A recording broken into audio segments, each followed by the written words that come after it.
ప్రతి ఒక్కరూ తప్పక వినవలసిన తెలుగు కథ. కథలోకి వెళ్దామండి. ఆదివారం ఉదయం 6:30 గంటలు దాటుతుండగా శ్రావణికి మెలకువ వచ్చింది. ఇంకాసేపు పడుకుందాం అనుకుంది, కానీ ఎంత ప్రయత్నించినా నిద్ర రాలేదు. ఇక మెల్లగా లేచి ఫ్రెష్ అయి బయటికి వచ్చింది.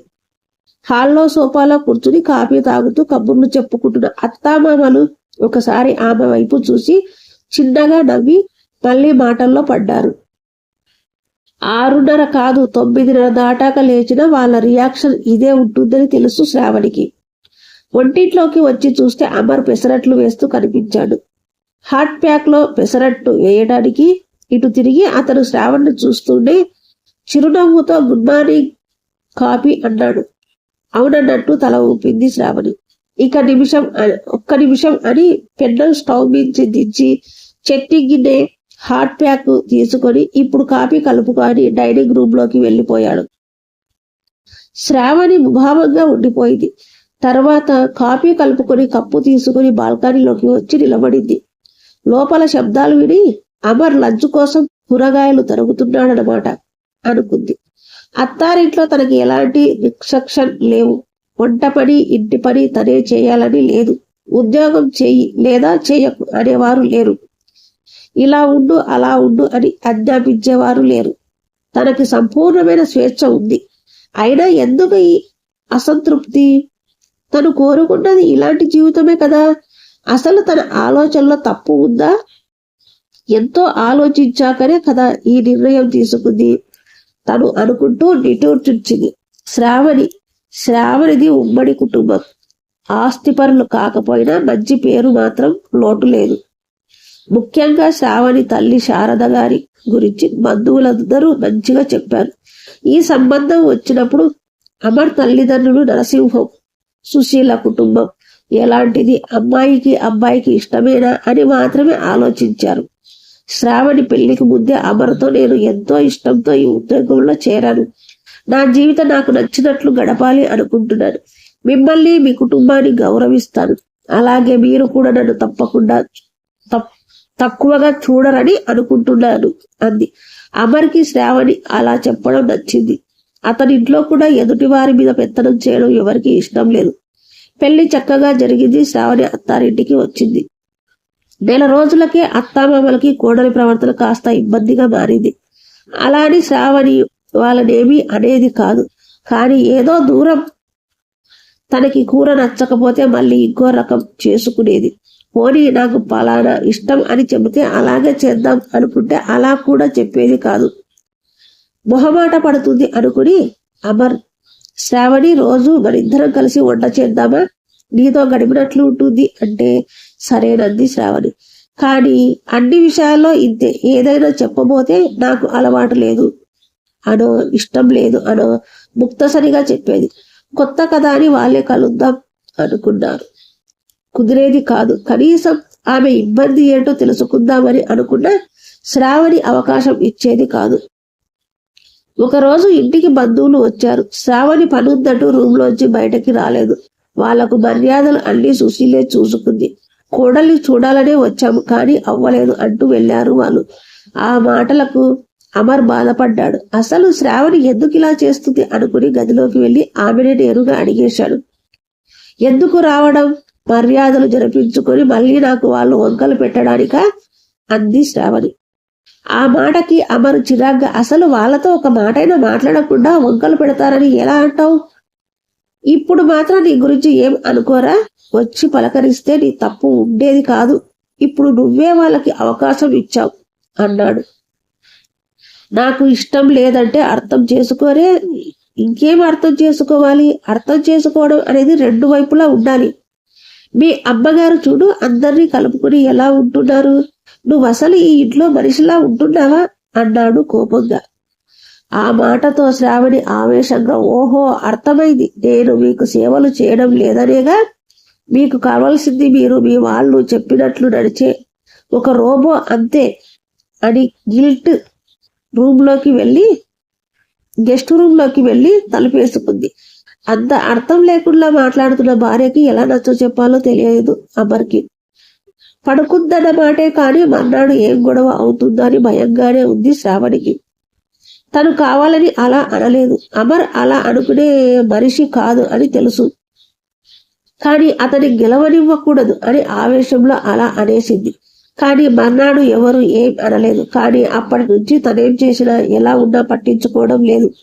అలానే దెప్పడం, మాట్లాడకుండా ముభావంగా ఉండడం కూడా లేదు. ఏదో పరాయి వ్యక్తికి గౌరవం ఇచ్చినట్లు ఉంది. అడిగితే చెప్తారు లేదా లేదు.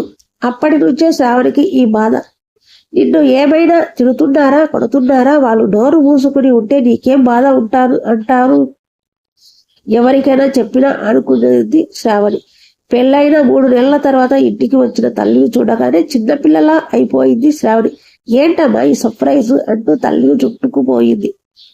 ఈ ఊర్లో పెళ్లికి వచ్చానురా, నీ మీద బెంగతో ఒకసారి చూసిపోదామని వచ్చాను అంది శారద.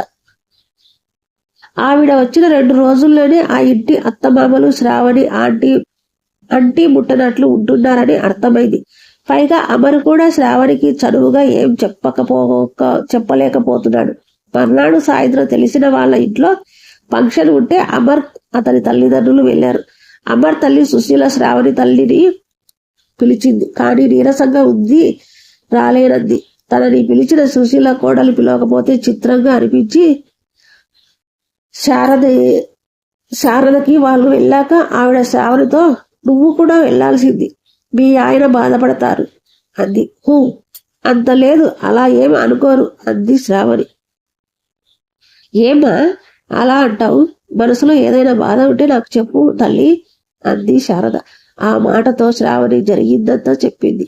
అంతా విన్నాక శారద, నువ్వు ఎంతో తెలివైన దానివి అనుకున్నాను. నీకు నచ్చినట్లు ఉండడం అంటే ఒంటి పిల్లి రాకాశలా ఉండటమా? ఈ పాడు ఆలోచన నీకెలా వచ్చిందే అంది కాస్త కోపంగా. నిన్ను చూసే వచ్చింది అంది శ్రావణి గట్టిగా. ఆ మాటకి శారద ఆశ్చర్యంగా చూస్తూ ఉండిపోయింది. అవును, చిన్నతనం నుంచి నిన్ను చూస్తూనే పెరిగాను. ఒక్క రోజైనా నీకు నచ్చినట్లు ఉన్నావా? తిండి, బట్ట, మాట, చివరికి పిల్లల విషయంలో కూడా నీకు నీ అభిప్రాయాలకి విలువ లేదు. పిండి కాస్త మొండితనంగా ఉంది కనుక తను హ్యాపీగా ఉంది. అత్త కూడా గట్టిగా నిలబడి అత్తారింట్లో తన మాట నెగ్గించుకునేది. కానీ నువ్వేం చేశావు? అర్ధరాత్రిళ్ళు ఒంటింట్లో కూర్చుని ఏడ్చావు. అలాంటి బతుకు నాకొద్దు అనుకుని నా ఇష్టాలు నావే అని ముందే అమర్కి చెప్పాను అంది. తనని చూసే కూతురు అలా ఆలోచిస్తుందని ఆవిడ ఊహకి కూడా అందలేదు. నిజమే, నేను చేతకాని దానిలాగే ఉన్నాను. అది రైట్ అని చెప్పను, కానీ నువ్వు చేసేది మాత్రం ఖచ్చితంగా తప్పే అంది. శ్రావణి కోపంగా చూసింది. కోపం కాదు, ఆలోచించు. నీ ఇష్టాన్ని, అభిప్రాయాల్ని ఇంకొకరు గౌరవించాలి అని నువ్వు అనుకున్నట్టే అవతలి వాళ్ళు అనుకుంటారు. నా పరిస్థితులు వేరు, నీ పరిస్థితులు వేరు. పిడిక్కి బియ్యానికి ఒకే మంత్రం కాదు. నేను మాట్లాడకుండా తప్పు చేస్తే నువ్వు వాళ్ళని మాట్లాడనివ్వకుండా చేసి తప్పు చేస్తున్నావు. దారిలో అడ్డంకులు ఉంటాయన్న భయంతో అసలు అడిగే వేయకుండా ఆగిపోతున్నావు. దీనివల్ల నీకే కాదు, నీ భర్తకు, అత్తమామలకు ఎవరికి సంతోషం ఉండదు. మీ బంధంలో బలం ఉండదు. ఒకసారి వాళ్ళు నీ అత్తమామలని, ఇది నీ అత్తిళ్ళని కాకుండా ఈ ఇల్లు నా ఇల్లు. వాళ్ళు నా భర్తకు జన్మనిచ్చిన వారు, నాకు తల్లిదండ్రులతో సమానం. వాళ్ళని నేనే చూసుకోవాలి. పరస్పర ప్రేమాభిమానాలతో మా ఇల్లు నవ్వుల నవలలా ముందుకు సాగాలి. ఇందుకు ప్రధాన బాధ్యత నాదే అనుకుని ఆలోచించి చూడు అంది. శ్రావణి మౌనంగా గదిలోకి వెళ్ళిపోయింది. కూతురు ఆలోచించుకోవడానికి, తప్పు తెలుసుకోవడానికి కొంత సమయం అవసరం అని శారద కూడా కదలించలేదు. ఆ రోజు సాయంత్రం అత్తమామలు అమరు ఫంక్షన్ నుంచి వచ్చాక శ్రావణి సంకోచంగా, అత్తయ్య గారు కొంచెం కాఫీ ఇవ్వనా అంది. ఆ మాటకు సుశీల ముఖం చాటంత అయ్యింది. ఇవ్వు తల్లి అంది నవ్వుతూ. శ్రావణి కాఫీ కలుపుతూ, నేను మాట్లాడితే ఎంత సంతోషించారు ఆవిడ. కోడలు మాట్లాడింది అన్న ఆనందమే తప్ప నిన్నటి దాకా నేను మాట్లాడలేదు అన్న కోపమే లేదు. వాళ్లతో కలుపుగోలుగా ఉంటే తనకి అసంతృప్తి తగ్గింది. కాఫీ నేను సర్వ్ చేయనా అంటూ వచ్చిన అమర్ కాఫీ పక్కన ప్లేట్లో బిస్కెట్లు చూసి, ఎవరికి ఇవి అన్నాడు. మనకి అని కాఫీ ట్రే తీసుకుని హాల్లోకి నడిచింది శ్రావణి. పెళ్లి అయ్యాక మొదటిసారి శ్రావణి మన అనడంతో అమర్ మనసు నిండిపోయింది. అత్తగారికి ఫోన్ చేసి సాయం అడిగి మంచి పని చేశాను అనుకుని తను కూడా బిస్కెట్ల ప్లేట్లతో నడిచాడు అమర్. ఈ వీడియో కనుక మీకు నచ్చినట్లయితే లైక్ చేయండి, షేర్ చేయండి, సబ్స్క్రైబ్ చేయడం మాత్రం మర్చిపోకండి. Thank you.